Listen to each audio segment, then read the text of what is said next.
এখন আছি আশরাফুল ভাইয়ের সবজির দোকানে।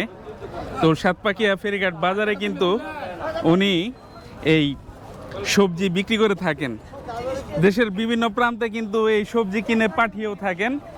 ওনার সাথে আলাপ করব এখন যে আজকে কি কি নিয়ে আসছিলেন, কত টাকা কেজি ধরে বিক্রি করছেন এগুলা, আর দেশের কোন কোন প্রান্তে উনি এই সবজি পাঠিয়ে থাকেন। ভাই, কোন কোন জায়গায় পাঠাতে পারবেন সবজি? সবজি বাংলাদেশের যে কোনো জায়গা পাঠাতে পারবো, সমস্যা নাই। যে কোনো জায়গায়? হ্যাঁ, আমাদের এই বাজার থেকে বিভিন্ন জেলায় সবজি যায়। এখন বর্তমান টাটকা টাটকা সবজি আমাদের কৃষক এখন বাজারে আমদানি করব। জাগরের টাটকা সবজি লাগবে তারাই আসতে পারবে সাতপাকিয়া ফেরিঘাট বাজারে, ব্রিজপার বাজার আসতে পারে। যারা সবজি কিনতে চান সরাসরি ওনার সাথে একদিন এসে যোগাযোগ করবেন, তারপর ওনার সাথে ডিল করে যাবেন। প্রতিদিন যেহেতু আসতে পারে না যারা সবজির ব্যবসা করে, তো এখানে এসে ওনার সাথে আলাপ করে কিভাবে উনি কিনে পাঠাবেন বিস্তারিত আলাপ করে যাবেন। জি ভাই, জি।